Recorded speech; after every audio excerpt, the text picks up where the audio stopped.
주요 성경 모임 시작하겠습니다. 마태복음 8장 14절에서 22절입니다. 같이 읽겠습니다. 시작. 예수께서 베드로의 집에 들어가사 그의 장모가 열병으로 앓아 누운 것을 보시고 그의 손을 만지시니 열병이 떠나가고 여인이 일어나서 예수께 수종들더라. 저물매 사람들이 귀신 들린 자를 많이 데리고 예수께 오거늘 예수께서 말씀으로 귀신들을 쫓아내시고 병든 자들을 다 고치시니 이는 선지자 이사야를 통하여 하신 말씀에 우리의 연약한 것을 친히 담당하시고 병을 짊어지셨도다 함을 이루려 하심이더라. 예수께서 무리가 자기를 애워 싸는 것을 보시고 건너편으로 가기를 명하시니라. 한 서기관이 나와 예수께 아뢰되 선생님이여 어디로 가시든지 저는 따르리이다. 예수께서 이르시되 여우도 굴이 있고 공중의 새도 거처가 있으되 인자는 머리 둘 곳이 없다 하시더라.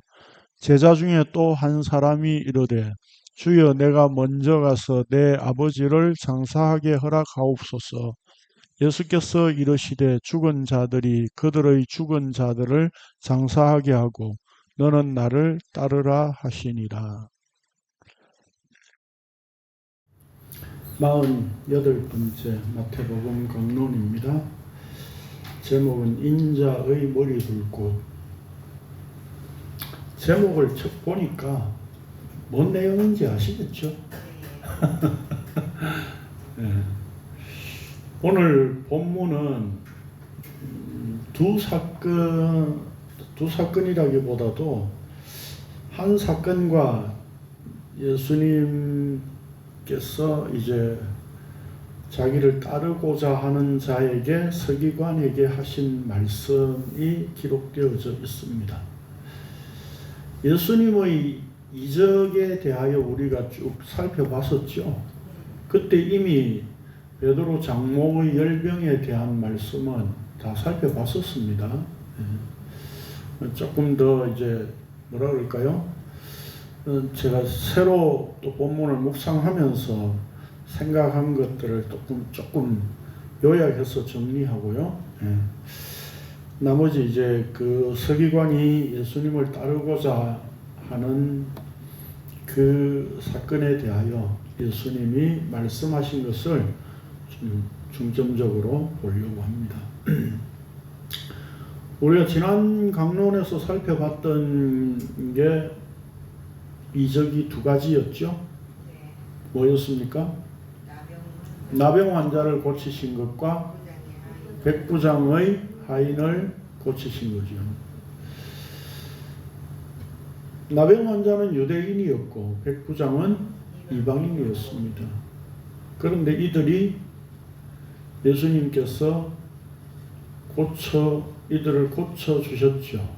백부장을 고쳐주신 것은 아니었지만 백부장의 하인을 고쳐주신 거였죠. 유대인으로서 성 밖에 쫓겨나와 있는 존재였고요. 나병 환자는.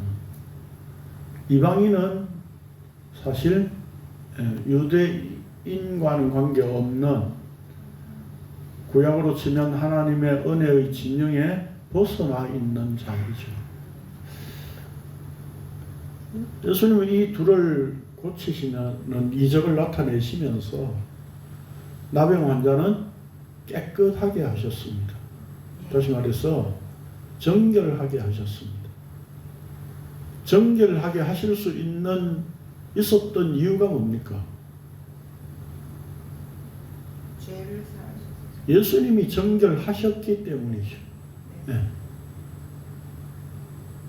예수님이 믿음이셨기에 백부장에게 주신 믿음으로 하인을 죄 가운데서 건지시는 생명을, 구원을 나타내 보이신 거죠.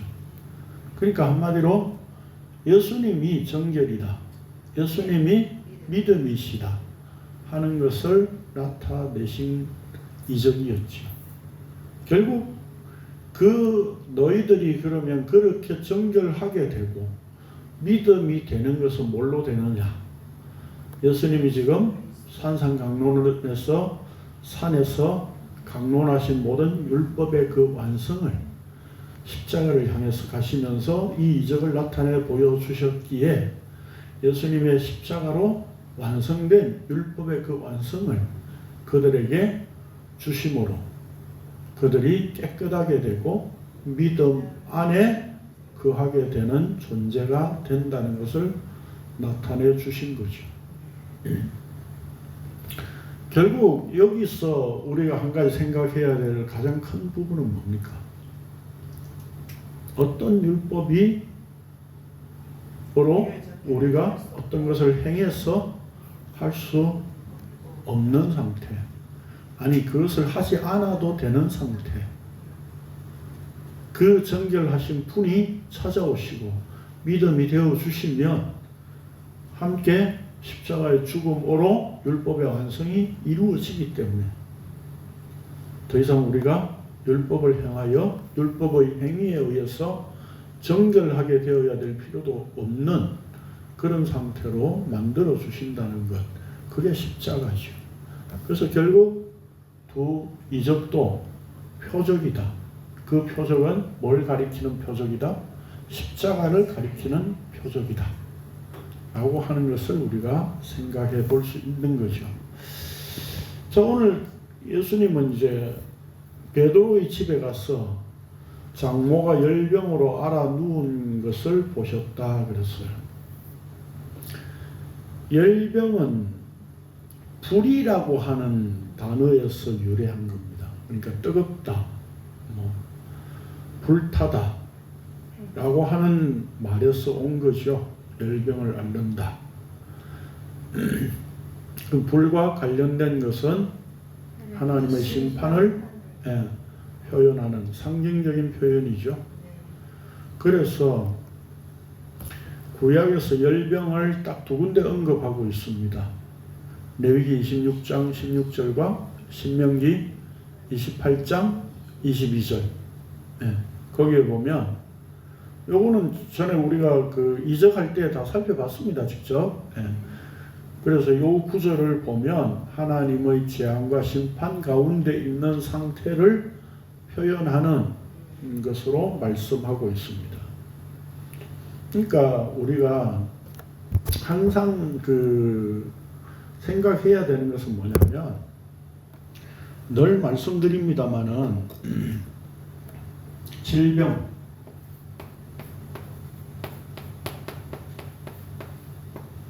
질병이 왜 있습니까? 왜 있습니까?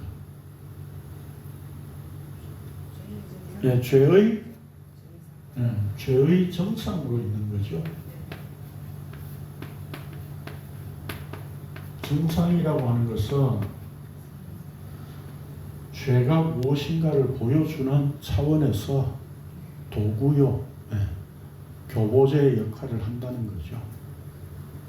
결국 인간이 아프다는 것, 그 아픔의 한계를 벗어나지 못한다는 것, 이것 자체가 죄의 권세에 매여 있다라고 하는 것을 보여주기 위한 거죠. 그렇기 때문에 예수님이 이 땅에 오셔서 질병을 고치셨다라고 하는 것은, 고치신 이적을 나타내신 것은 내가 질병을 잘 고칠 수 있어. 그래서 사도들, 그리고 그 사도들을 이어서 나중에 후세대에 목사들이 생기면 그 목사들이 안수하면 병을 고칠 수 있어 라고 하는 것을 보여주기 위한 것이 아니었다 이 말입니다. 그러니까 결국 이 계시적 차원인 거죠. 계시적 차원. 계시적 차원이라고 하는 것은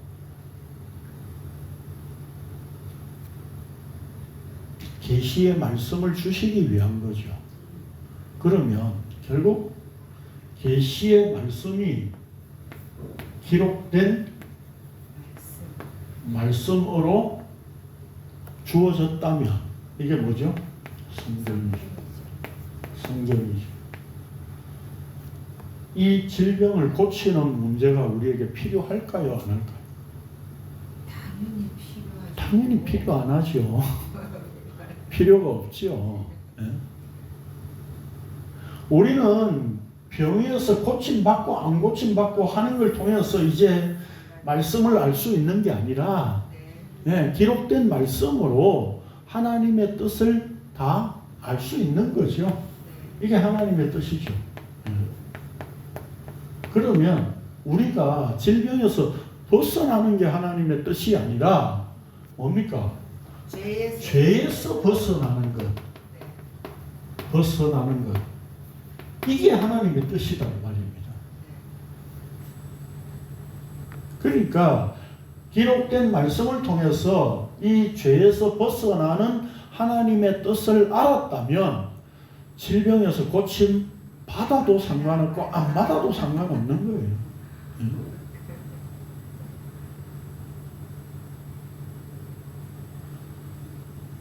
70, 80년대 한동안 한국 교회는 병 고치는 은사를 나타내는 것, 뭐 방언을 하는 것, 이런 이상한 것들을 다 갖고 와가지고 기독교의 어떤 복음인 것처럼 설명해 왔다고 해요. 오늘날도 여전히 그런 사람들 많아요. 유튜브 영상 뭐 어쩌다가 하나 이렇게 보면요, 연관해서 또 관련된 게 막 뜨잖아요, 또. 그럼 막 전부 막 성령 춤추고 막 이런 거 하나 보면 막 온갖 그런 게 막 다 떠요, 그냥.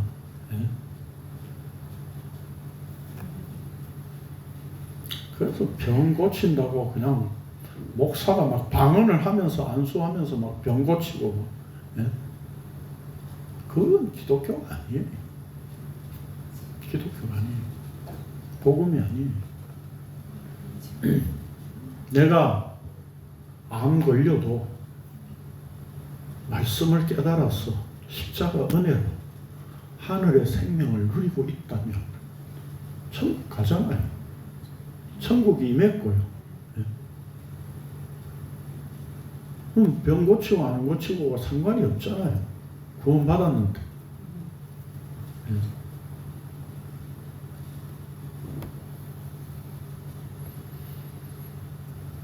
이 병 고치는 걸 가지고 자꾸 구원으로 설명하면 안 됩니다. 그래서 오늘날도 무슨 손땡철이라고 하는 뭐 장로 이런 사람들이 막 매주 집회하잖아요, 그냥. 거기 오만 사람들이 다 가고요. 자기 아는 사람도 병 고친다고 그냥 자기 아는 사람 병 걸린 사람에서 핸드폰 열어가지고 그 뭐 영상을 보여주라고 그러고 뭐 화상 통화를 하면 그 자리에서도 지금 이 자리에 없어도 그 자리에서 치료받을 수 있다고 그러고 말이죠. 그래가지고 돈 안 거두면 사기 아닌데 그런 빌미로 돈을 거두잖아요. 헌금을 거둔다고. 그러니까 그게 사기죠.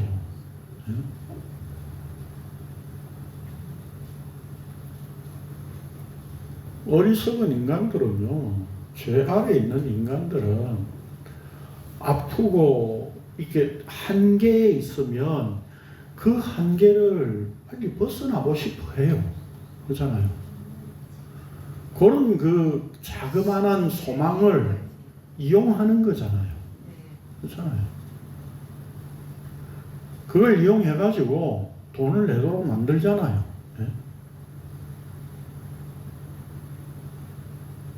그런 사기를 치고 있는 거죠. 진짜 복음을 알게 되면 뭐 암 걸리든 말든 상관없이 그저 십자가 은혜로 감사할 수밖에 없잖아요.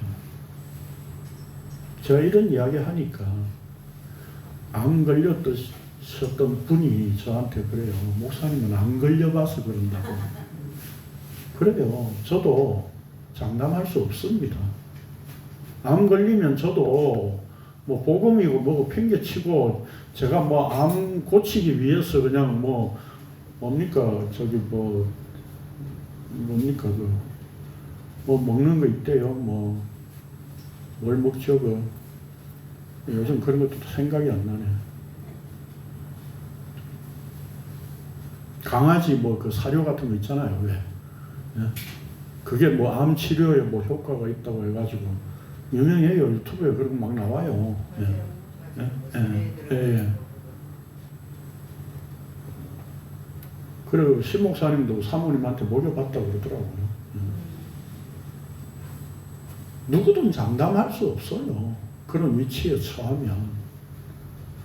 그러나 그런 상황에 처한다 하더라도 그것 자체가 목적이 아니라 그걸 그냥 뭐 한번 해볼 수 있겠죠. 아무 의미 없다는 차원에서. 예?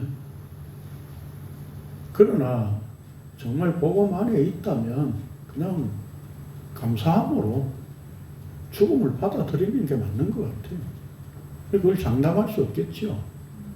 그러나 그 자리에까지 이르게 되면 그 다음 그 말씀으로 인도함을 받는다면 성도예요. 예? 내가 안 걸려봐서 이런 소리 함부로 하는 게 아니라 말씀의 원리가 이렇다면 저도 만약에 걸려서 암에 걸려가지고 말씀에 이끌림 받으면 그렇게 가는 거고 아니면 저도 부인하고 또 뭐 내 병 고치는 걸 향해서 또 나가겠죠. 그러면 복음과 상관없이 떠나가는 거고요. 그래서 우리가 늘 구해야 할 것은 뭡니까? 어떤 상황, 어떤 형편, 어떤 한계적인 상황에 직면했을 때도 말씀을 부인하지 않고 그 말씀에 이끌려 가게 해달라고 우리는 늘 기도할 수밖에 없는 겁니다. 그게 나약한 인간의 모습인 거죠.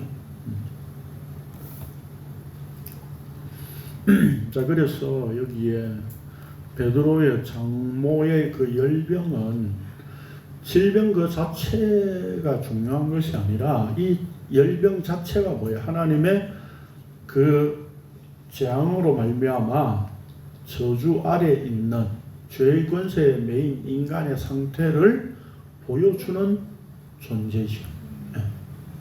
그러니까 한 번 더 그걸 한 번 더 설명하면 결국 우리도 다 뭡니까? 열병에 걸린 존재인 거죠. 그래서 여기에 알아 누웠다 이 표현을 했는데 백부장의 하인도 누웠다 하는 이 표현을 같은 표현을 썼어요. 헬라어로는 발로인데 아래에 던지다 그런 말이에요. 그러니까 심판 가운데 죄의 권세 아래 던져진 상태. 이게 마태복음 3장 10절에서 나무마다 찍혀 불에 던져지리라 하는데 그 단어예요. 그러니까 열병은 무능하여 완전히 아무것도 할 수 없는 죄의 권세 아래에 있는 인간의 상태를 보여주는 거예요. 예수님이 어떻게 고치셨습니까? 손을 만지시니 그랬어요. 만지신다. 만지다라기보다는 잡다로 이해하는 게 오히려 더 좋지 않을까 싶어요. 마가는 뭐라 했느냐면 손을 잡고 일으키시니 그랬어요. 그리고 누가는 꾸짖으시니 이렇게 되어 있어요. 이거 저기 할 때 다 설명했습니다. 마가는 그래서 일으킨다라고 하는 그 에게이로를 썼는데 여기 마태도 일으킨다고 일어나 그랬죠. 15절에 열병이 떠나고 여인이 일어났어 그랬죠. 이 일어났어가 에게이로예요. 부활을 말하는 단어예요. 죽은 것에서 살아나는 것. 그러니까 마가는 예수님이 직접 그 여인을 죽은 상태에서 살리셨다는 의미로 쓴 거예요. 그리고 누가는 그 열병을 붙잡고 있는 근본 원인, 마귀의 권세 아래 있다라고 하는 측면에서 인격적으로 꾸짖으셨다 이렇게 표현하고 있는 거예요. 그러니까 여기서도 15절에 여인이 일어났어 라고 하는 것도 마태도 에게이로를 썼어요. 죽음에서 살아난 것으로 말씀한 겁니다. 그래서 열병이 떠나갔다 그랬죠. 떠나가고 이게 아피엠이 용서하다. 이거 단어 전에 설명드렸죠? 네. 또 드립니다. 아포와 히에미의 합성어예요. 뭐뭇에서부터 떠나보낸다. 떠나보낸다. 그런 뜻이에요. 그러니까 땅적 존재에서 하늘의 생명의 자리로 떠나보내는 것. 그게 성경이 말하는 용서예요. 그러니까 예수님이 죄와 저주의 권세 아래에 있는 매인 상태에서 죄를 용서하시고 그를 하늘의 생명의 자리로 떠나보내셨다는 의미가 되는 거죠. 그러니까 단순히 열병이 떠나간 게 아니라 죄 용서함이 이루어졌다라고 하는 것을 상징적으로 이렇게 표현한 겁니다. 그러면 결국 그 여인이 수종들더라라고 하는 것은 섬기다 라고 하는 건데 이 이적할 때 설명했으니까 결국 그 섬긴다는 의미는 하나님 왕국에 합류된 상태를 말하는 겁니다. 다시 말해서 예수님이 그 베드로 장모의 손을 잡으심으로 뭐예요? 잡으심으로 그 여인과 하나 되신 거죠. 하나 된 거죠. 하나 됨으로 어떤 현상이 생겨요? 죄가 용서함이 이루어지고 하늘의 생명의 자리로 옮겨지는 죄의 권세에서 빼내서 옮겨지는 그런 결과가 된 거죠.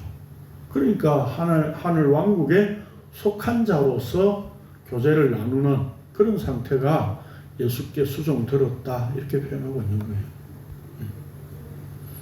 거예요. 자, 아까 여기 설명드렸던 이게 이제 이 본문 속에 이제 나옵니다. 16절 이하여서 16절에 보면 저물매 사람들이 귀신 들린 자를 많이 데리고 예수께 오거늘 예수께서 말씀으로 귀신들을 쫓아내시고 병든 자들을 다 고치시니 이는 선지자 이사야를 통하여 하신 말씀에 우리의 연약한 것을 친히 담당하시고 병을 짊어지셨도다함을 이루려 하심이더라. 왜 저물매 사람들이 왔어요?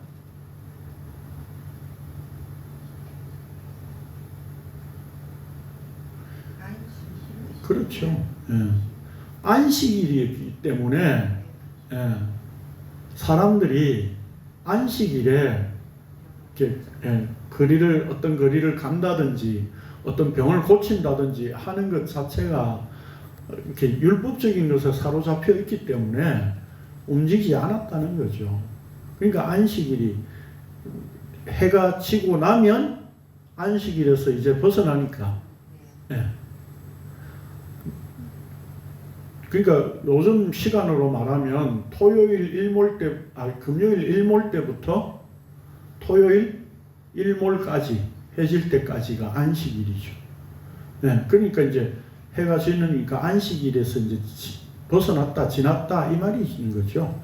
그걸 마태복음 속에서는 다 알 수 없는데 마가와 누가의 기록을 이 같은 본문을 보면 안식일에 행했다 그랬어요. 그러니까 마태는 이걸 안식일이라고 표현을 안 했어요. 왜 안 했겠어요?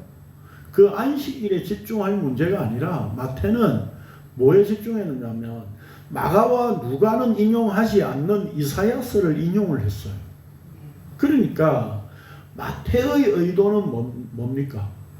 안식일이 예수님 자기네 안식을 보여준다는 차원이라기보다는 말씀의 성취다, 이걸 강조하고 싶었던 거죠. 그래서 이사야서를 인용하고 있는 거예요. 그런 점에서 이제 우리가 복음서를, 공관복음서를 볼 때에 각 복음서의 기록자의 그 강조 의도나 이런 것들이 좀 차이가 있는 거예요. 예. 근데 마가와 누가는 그래서 이사야서를 전혀 인용 안 하고 있는데 마태는 이 구절을 인용을 하고 있어요. 그러니까 마태의 의도는 이게 말씀 성취다, 이걸 강조하고 싶은 거죠. 그 말씀이 뭡니까? 바로 이사야 53장에 있는 말씀인 거죠. 같이 읽어보겠습니다. 시작. 그는 실로 우리의 질고를 지고 우리의 슬픔을 당하였거늘 우리는 생각하기를 그는 징벌을 받아 하나님께 맞으며 고난을 당한다 하였노라. 그가 찔림은 우리의 허물 때문이요 그가 상함은 우리의 죄악 때문이라. 그가 징계를 받음으로 우리는 평화를 누리고 그가 채찍에 맞음으로 우리는 나음을 받았도다. 우리는 다 양 같아서 그릇 행하여 각기 제 길로 갔거늘 여호와께서는 우리 모두의 죄악을 그에게 담당시키셨도다. 이 인용된 이사야서의 말씀은 한 구절이지만 우리가 지금 그 앞뒤로 지금 4절에서 6절까지 봤거든요. 그러면 이사야서의 전체 53장의 내용을 우리가 자세히 보면 메시아의 대속에 관한 말씀이죠. 그렇죠. 그렇다면 예수님께서 연약한 것을 친히 담당하고 병을 짊어지셨다라고 하는 것은 진짜 이 땅에 와가지고 질병 있는 자들을 싹 고쳐주시고, 예? 또 가난한 자들을 이렇게 물질적으로 부자되게 만들고 그렇게 하시겠다는 게 아니라 메시아의 대속, 즉 어린 양과 같이 되셔서 그렇게 죽임을 당하실 거다라고 하는 것을 예언한 말씀이다, 이 말입니다. 이사야 53장은 우리가 잘 아는 대로 무엇 때문에? 죄악 때문에. 죄악 때문에. 그러니까 예수님은 단순히 우리의 질병을 고쳐주시기 위해 그걸 담당하려고, 그런 질병으로 연약한 상태에 있는데 우리를 강하게 만들기 위해서, 이런 의도가 아니었다, 이 말입니다. 네? 그렇게 연약한 상태, 무력한 상태, 죄 근세에 그것이 죄의 근세에 매여 있는 상태인데 거기서 빼내시는 것, 그걸 친히 담당하시는 것. 어떻게 담당해요? 십자가 죽음으로. 그러니까 죄악 때문에 그렇게 죄를 담당하시는 대속의 죽음을 죽으실 것을 나타내시는 말씀이지, 흔히들 말하듯이 말라기서에 뭐 치료하는 광선 하니까 무조건 우리는 질병에서 고치는 것 이야기하고, 출애굽기 14장에서 마라에 쓴 물을 사건을 가지고 하나님 말씀하시길 내가 너희를 치료하겠다 하니까 하나님 우리의 질병을 치료하시는 하나님 여호와 라파 그래가면서 그냥 아니 그 뭐 그런 질병 고치는 이적을 나타내는 교회는 앞에 뭐 써놨잖아요. 라파의 하나님 뭐 이런 거 막.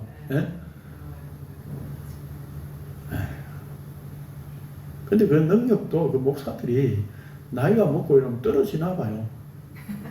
젊을 때 막 하던 거 하고 또 다른가 봐요. 옛날에 막 잠실세관 빌려가지고 하던 이 초석 이런 사람들이 막 얼마나 병 고친다고 많이 했습니까? 근데 요즘 그런 이야기 잘 없더라고요. 나이 먹으니까 이제 그 능력이 떨어졌나 봐요. 병 고치는 게 목적이 아니라 죄에서 죄사함을 주시는 것. 그래서 죄악 때문에 십자가로 대속의 죽음을 이루실 것에 대한 것을 하는 거기에 대한 말씀인 것이죠. 그러면 우리의 연약한 것이란 뭡니까? 이 연약하다라고 하는 것이 아스데네이아인데 이게 명사예요. 명사. 약함, 무능, 무력함. 그런데 이 바울 사도가 로마서에서 우리에게 잘 말씀해 주고 있습니다. 8장 말씀이죠. 시작. 율법이 육신으로 말미암아 연약하여 할 수 없는 그것을 하나님은 하시나니 곧 죄로 말미암아 자기 아들을 죄 있는 육신의 모양으로 보내어 육신의 죄를 정하사 육신을 따르지 않고 그 영을 따라 행하는 우리에게 율법의 요구가 이루어지게 하려 하심이니라. 그러니까 연약하다는 것은 뭐예요? 무슨 뜻이에요? 율법을 행할 능력이 없는 상태. 그게 아스데네이아예요. 무능함. 그래서 여기 형용사로 아스데네오. 연약하여, 무능하여. 그래서 로마서 할 때도 무력하여 아무것도 할 수 없는 상태라고 그렇게 설명을 드렸습니다. 그러니까 우리가 연약한데 힘을 내도록 조금만 도와주면 힘내서 뭔가 할 수 있는 상태로 우리가 생각하기 쉽다고요. 연약하다니까. 그게 아니에요. 완전히 무능한 상태. 연약하다는 것은. 그러니까 율법을 행할 능력이 없는 상태라는 거죠. 그렇기 때문에 예수님께서 오셨다는 거예요. 아들을 죄 있는 육신의 모양으로 보내서 율법의 요구가 이루어지게 하셨다는 거예요. 율법이 원하는 것, 그게 뭐예요? 율법의 본래 성취, 말씀의 성취.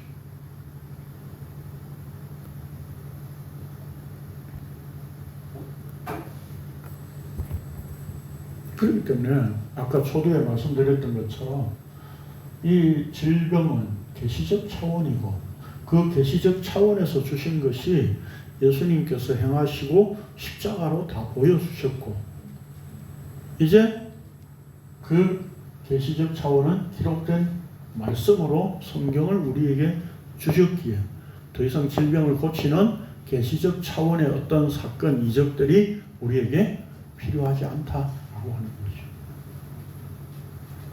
그리고 여기서 한 가지 의문이 생기죠. 여러분 의문 안 생깁니까? 의문이 하나 생겨야 되는데 뭘까요?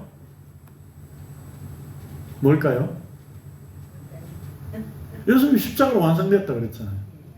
근데 십자가로 완성된 이후에 사도행전에 보면 사도들이 이적을 행하잖아요. 그건 뭡니까 그러면? 십자가로 다 완성됐는데 그건 어떤 차원일까요?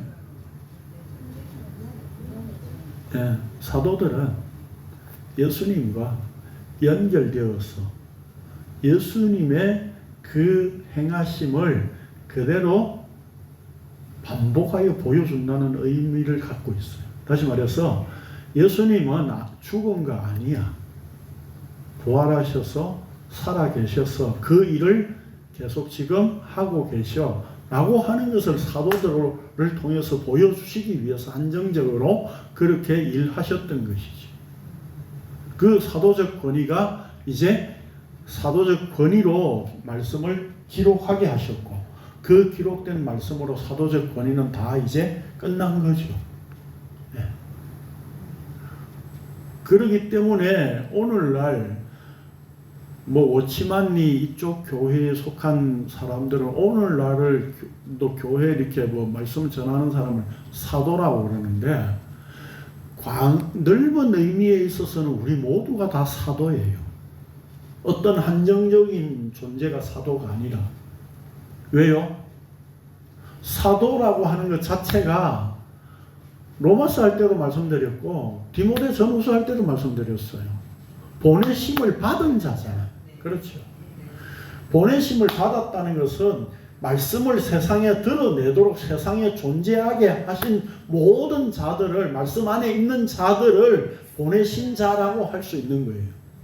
그런 차원에서 우리 모두가 다 사도의 성격을 가지고 세상에서 말씀을 드러내는 존재예요.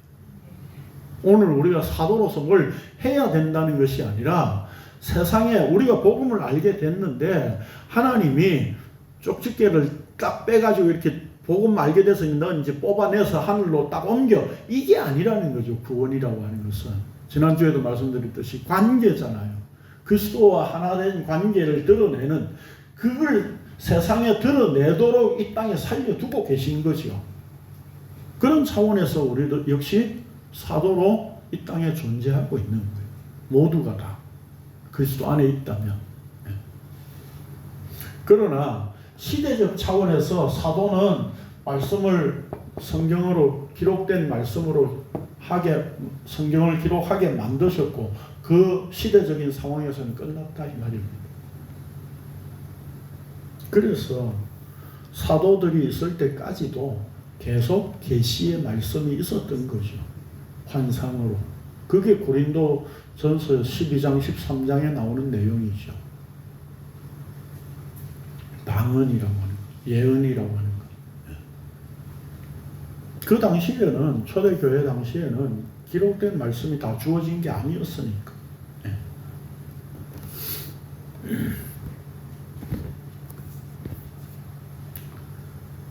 그러니까 오늘날 병 고치고 뭐 방언하고 뭐 또 무슨 뭐 이적을 나타낸다 이런 모든 것들은 다 엉터리입니다.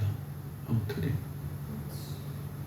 저한테 예전에 어떤 분이 자꾸 그 질문을 계속 끊임없이 해오시는 분이 계셨는데, 그래도 하나님은 그렇게 하실 수 있는 분 아니냐 이 말이죠. 하나님이 그렇게 하실 수 있다는 걸 제가 부인하는 게 아니에요. 하나님 그렇게 하실 수 있지만 그렇게 안 하시기로 하셨다고요. 기록된 말씀으로 이제 성령을 우리 안에 주셔서 그 말씀을 알게 하시고 그 말씀이 되게 하신, 진리의 말씀이 되게 하신, 이렇게 일하신다고. 십자가의 근거에서. 그러니까 오늘날 사도가 있어야 할 필요가 없어요. 그래서 목사도 있어야 할 필요가 없다니까요. 지난주에도 말씀드렸듯이 목사가 필요 없다는 말을 하라고 임시로 세워놓은 거예요.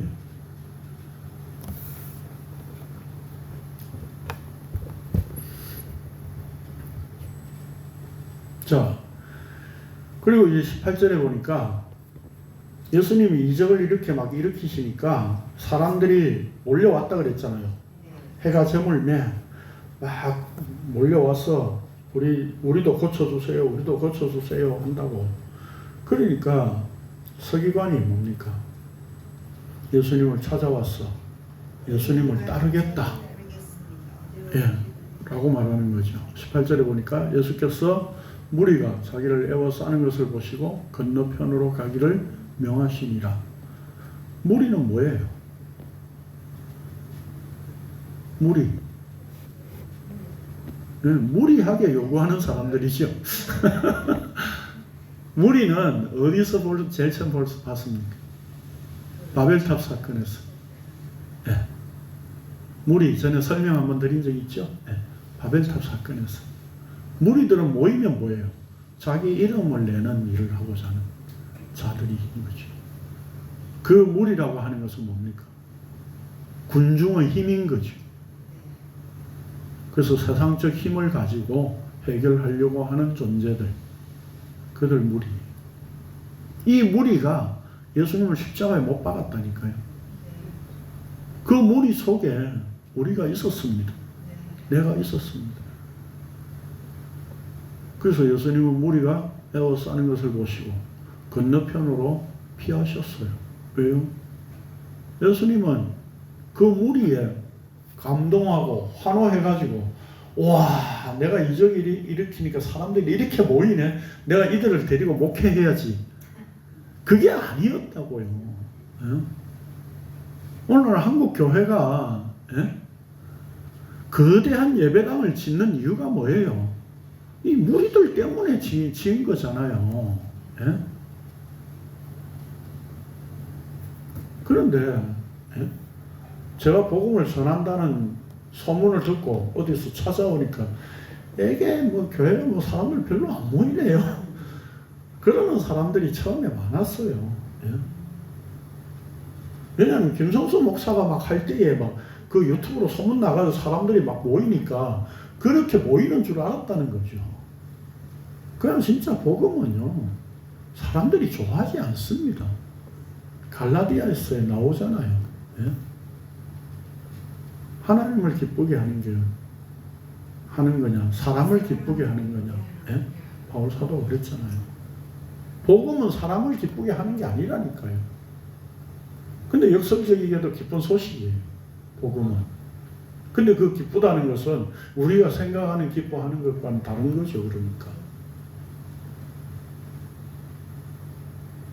우리는 세상에서 더 가지기를 원하고 세상에서 더 오래 살고 더 잘 살기를 원하는 거기에 기쁨이 있지만 하늘의 것은 뭐예요? 세상의 것을 자꾸 녹게 만들고 끊어버리고 죽여버리고 하는 거기에 기쁨이, 그게 하늘의 생명이다. 거기에 하늘의 기쁨이 있다라고 말씀하고 있는 거죠. 그러니까 우리가 원하는 기쁨과는 관계가 없는 거죠. 반대적인 개념인 거죠. 그러니까 무리들이 예수님을 이렇게 원한다라고 하는 것은 예수님은 피하실 수밖에 없는 거죠. 근데 참 재밌는 건요. 성경을 안다고 하는 기록하는 이 서기관이 예수님께 나와서 예수님을 따르겠습니다. 선생님 어디로 가시든지 저는 따르겠습니다. 그랬어. 이거 여러분 이 문장만 이 19절 한 절만 딱 보면 목회에 도움 안 되겠습니까? 네? 안 그렇겠어요? 목사들이 자기 교회 국회의원 나와 우리 교회에 그 뭐 명땡교회 목사도 설교할 때 그런 이야기 하더라고요. 우리 교회 검사가 몇이고 법관이 몇 명이고 의사 박사가 수두룩하다고. 그런데 예수님이 율법을 잘 알고 성경을 계속 기록하고 있는 이 서기관이 이제 나한테로 왔어. 너희들 이 서기관 보면 나한테로 와야 되지 않겠어? 라고 할 수 있다는 거죠. 그렇죠. 그런데 예수님은 거부하셨습니다. 결국 이 말씀은 뭡니까? 인간들이, 죄인들이 예수님을 따르겠다라고 하는 것은 용납할 수 없는 것이라는 이야기입니다. 예수님이 나를 따르라 라고 데리고 가셔야 되는 거지 내가 주님을 따른다고 해서 따를 수 있는 게 아니라는 겁니다. 그러니까 이 따른다라고 하는 것이 아콜루데오예요. 십자가를 지고 나를 따를 것이니라 라고 하니까 자꾸 뒤따라간다고 생각하는데 전에도 늘 설명드렸죠. 아콜루데오는 구약의 히브리어 할라크의 역어예요. 동행한다는 의미. 그러니까 찾아오셔 가지고 주님이 찾아오셔서 함께 해야 되는 거예요. 그게 동행이에요.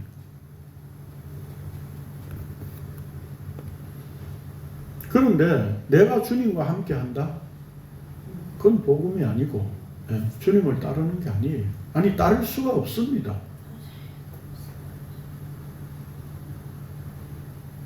그래서 예수님이 이렇게 말씀하셨습니다. 예수께서 이르시되 여우도 굴이 있고 공중의 새도 거처가 있으되 인자는 머리 둘 곳이 없다 하시더라. 옛날에 제가 이 말씀을 흔히 말하듯이 예수님처럼 청빈하게 살아야 된다. 그런 의미로 받아들였어요. 그러니까 서기관에게 너 나를 따르면 그 가지고 있던 거 다 버리고 정말 가난하게 청빈하게 살아야 돼. 그렇게 살 수 있냐? 이렇게 물은 것처럼 보여요. 그러나 예수님의 이 말씀의 의도는 뭘까요? 뜻은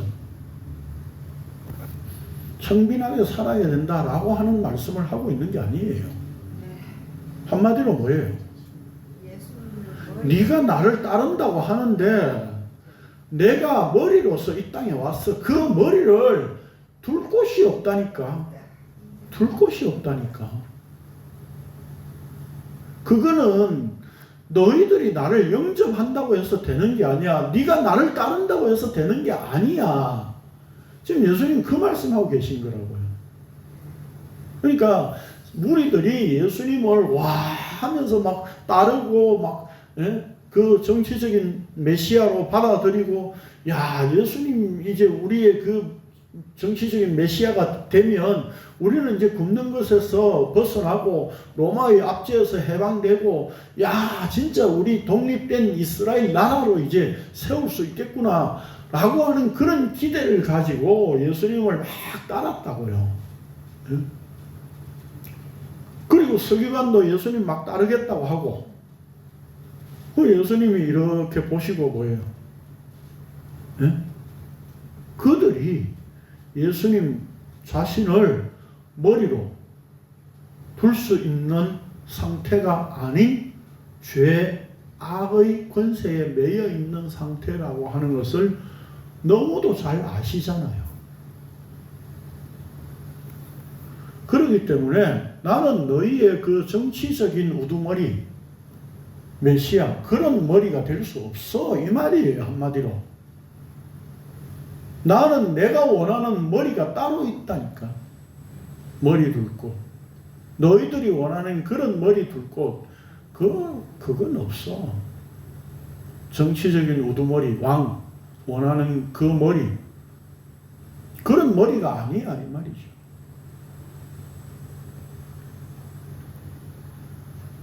그러면 먼저 인자라고 하는 말을 이해합시다.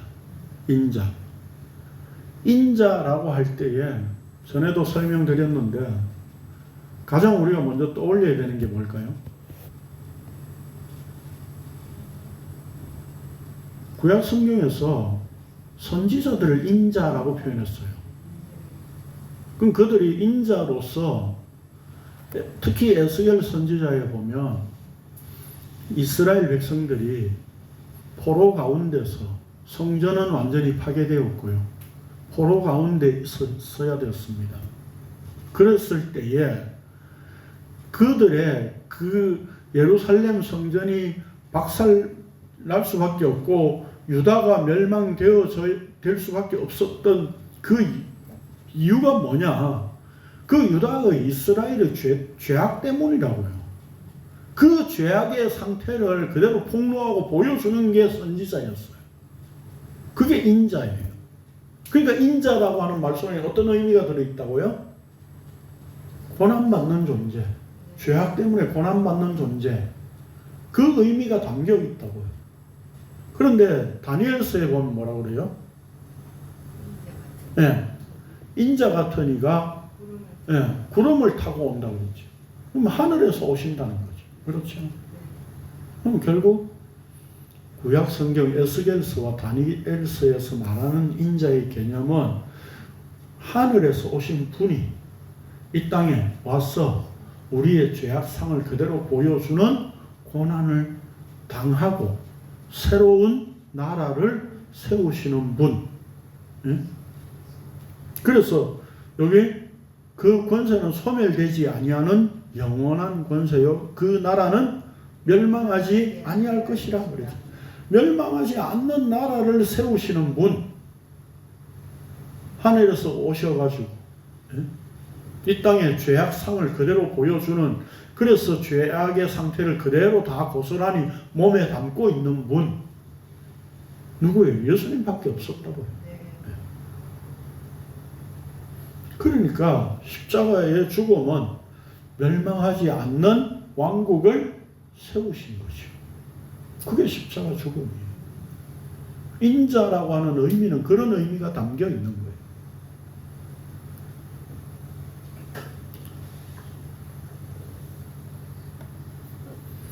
그러면 이 말씀을 또 봅시다. 그래서 그 나라를 요한계시록에서도 그렇게 표현하고 있습니다.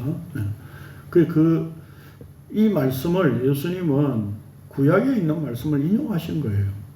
시편 84편입니다. 같이 봅시다. 시작. 나의 왕 나의 하나님 만군의 여호와여 주의 제단에서 참새도 제 집을 얻고 제위도 새끼 둘 보금자리를 얻었나이다. 주의 집에 사는 자들은 복이 있나니 그들이 항상 주를 찬송하리이다. 결국 뭡니까? 나의 왕 나의 하나님 만군의 여호와여 라고 부를 수 있는 존재는 주의 집에 사는 자들이죠. 주의 집에 거처를 둔 자죠. 그러니까 이 땅에서는 머리 둘 곳이 없는 보금자리가 없는 상태다 라고 하는 이 다윗의 시편을 예수님이 인용하셔서 자신이 머리로서 이 땅에 오셨다는 것을 강조하고 있는 거죠. 이 땅은 어떤 상태가 됐어요? 하나님의 집은 도둑의 소굴이 되었죠. 요한복음 1장 11절에 보면 빛이 돼 어둠은 그 빛을 영접하지 아니했다 그랬어요. 그러니까 이 땅에 어떤 누구도 예수님을 머리로 받아들일 수 있는 자는 없었습니다. 그저 정치적인 우두머리를 원했던 거죠. 오늘날도 마찬가지 아닙니까? 오늘날 대부분의 교회들이 예수님을 그런 머리로 원해요. 나를 어려움에서 구해내고 컨트롤 해주는 그런 사령탑 머리.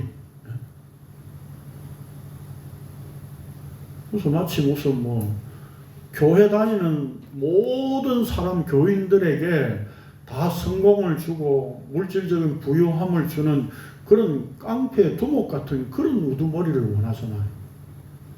예수님을 그런 분으로 원한다고요.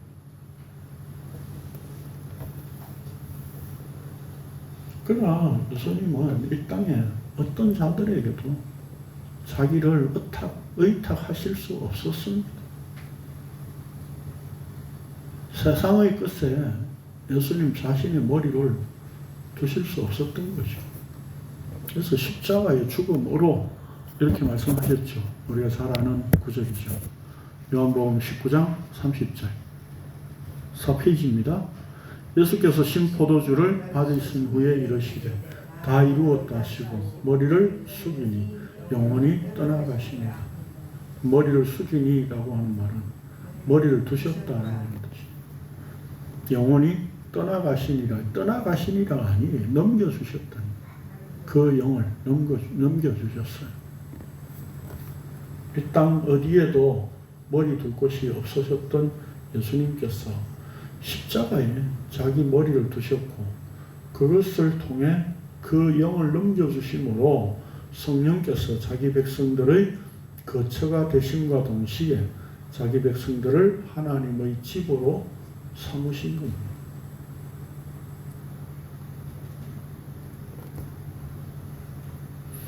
에베소서 1장 10절과 22절 봅니다. 시작. 하늘에 있는 것이나 땅에 있는 것이 다 그리스도 안에서 통일되게 하려 하심이라. 또 만물을 그의 발 아래 복종하게 하시고 그를 만물 위에 교회의 머리로 삼으셨느니라. 여기 통일되게 하려 하심이라 라고 하는 말이 굉장히 단어가 길죠. 아나케팔라이오마이. 아나케팔라이오마이. 아나는 위로예요. 케팔레는 머리 합성은. 이 두 단어 합성은. 그러니까 위의 머리가 된다는 뜻을 담고 있습니다. 하늘의 머리가 되는 게 통일이에요. 그걸 통일되게 하려 하심이라 이렇게 번역을 했어요.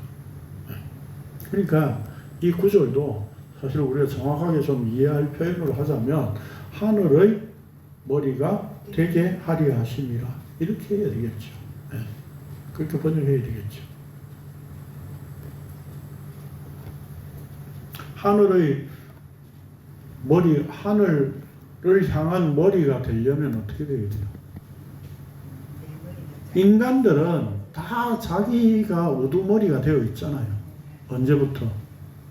선악의 나무를 취한 이후부터. 그러니까 태어나면서부터 인간은 자기가 머리라고요. 세상을 살면서 늘 남을 짓밟고 그 위에 올라서야 된다고 생각하잖아요.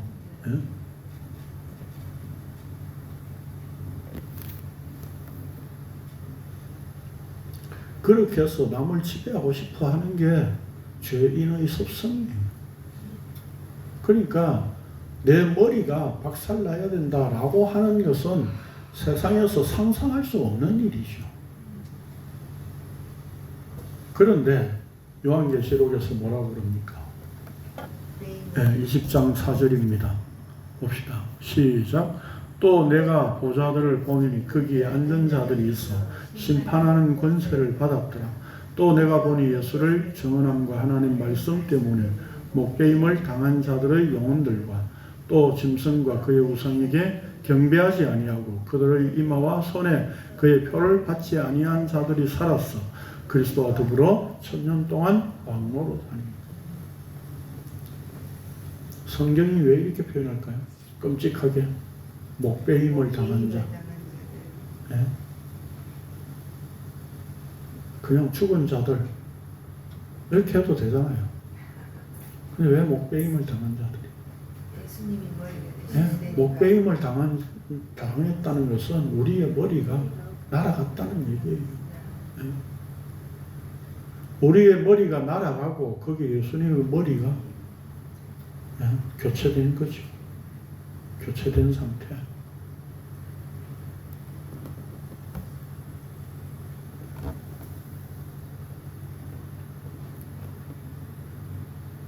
그래서 목배임을 당한 자들 이 미완료 시제예요. 계속 그런 상태가 일어나야 하는 존재로 말하고 있는.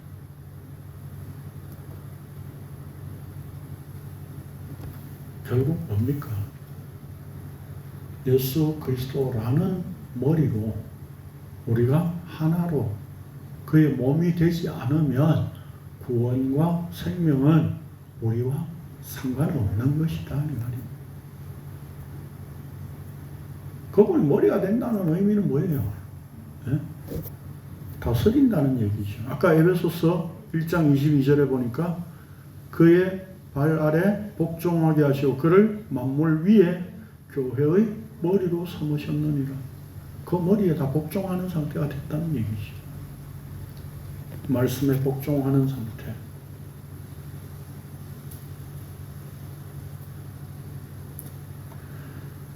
또 어떤 제자가 그럽니다. 내가 가서 내 아버지를 장사하게 허락하옵소서. 그렇게 해서 주님을 따르겠다는 거죠. 그러니까 이 말의 의미가 21절의 의미가 두 가지 의미가 될 수 있겠죠. 하나는 뭡니까? 지금 장례식이 일어났는데 그걸 빨리 처리하고 오겠습니다. 그 말이 될 수 있고 또 한 가지는요. 미래에 우리 아버지 돌아가시면 장례하고 그 다음에 예수님 그때 가서 따르겠습니다. 그런 의미도 되는 거예요. 그러니까 어쨌든 뭐예요? 예수님은 죽은 자들이 그들의 죽은 자를 장사하게 하고 너는 나를 따르라. 결국 뭡니까? 예수님이 따르게 해주셔야 되는 거죠. 결국 뭡니까? 죽은 자를 살려주신 거죠. 살려주셔서 예수님 머리가 되셔서 동행하시는 것. 이게 구원이고 교회예요.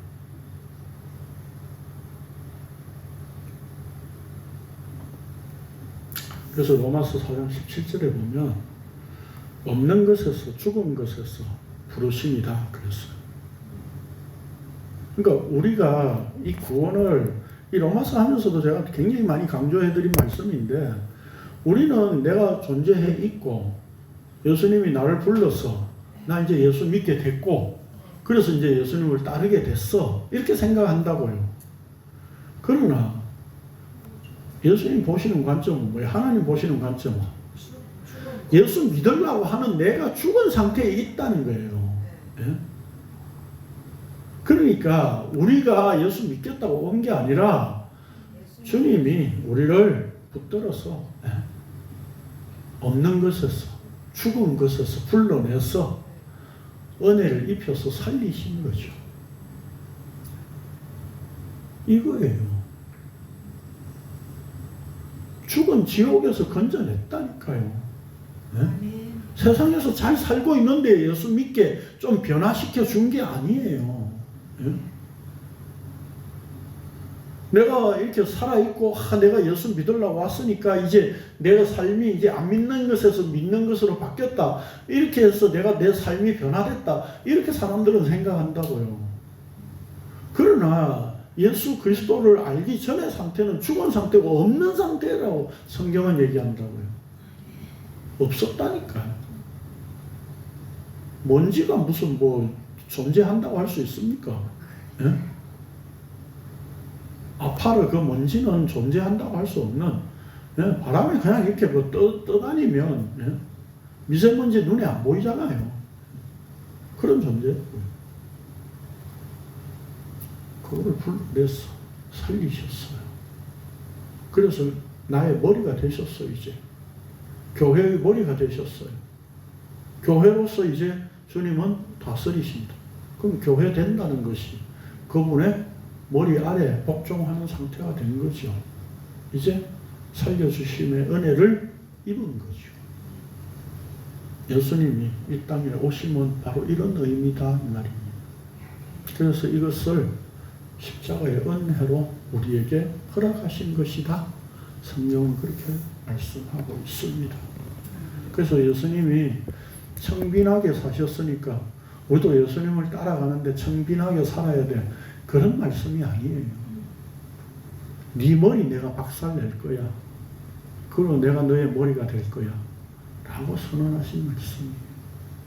그게 십자가 죽음으로 이루셨고, 오늘도 우리가 내가 머리가 없으면 이제 내가 결정하는 것도 없고 내가 이렇게 뭔가 의지로 가는 게 없습니다. 말씀이신 그분이 주인이 된다. 우리는 그저 끌려가는 거죠. 그렇게 은혜로 끌려갈 수 있기를 원합니다. 아멘. 기도하겠습니다. 거룩하신 주님 감사합니다. 주님 머리가 되어주심을 참으로 감사를 드립니다. 아멘. 내 능력으로 아무것도 할 수 없고, 아니 죽은 자였고 없음 먼지의 존재였습니다. 살려주심의 은혜를 통해서 이제 머리이신 예수 그리스도의 몸이 되게 하신 이 놀라운 은혜를 우리에게 허락하여 주셨기에 이제 더더욱 내 의지로 살아가려고 하는 것이 아니라 말씀의 지배를 받고 그 말씀에 이끌려가는 자들이 되게 하여 주시옵고, 그 길이 십자가의 길임을 알게 하여 주시옵소서. 주님 오실 때까지 이 길을 주님께서 주신 그 믿음을 따라 꿋꿋이 한 걸음 한 걸음 갈 수 있는 저희들 되게 하여 주옵소서. 아멘. 예수님의 이름으로 기도합니다. 아멘. 수고하셨습니다.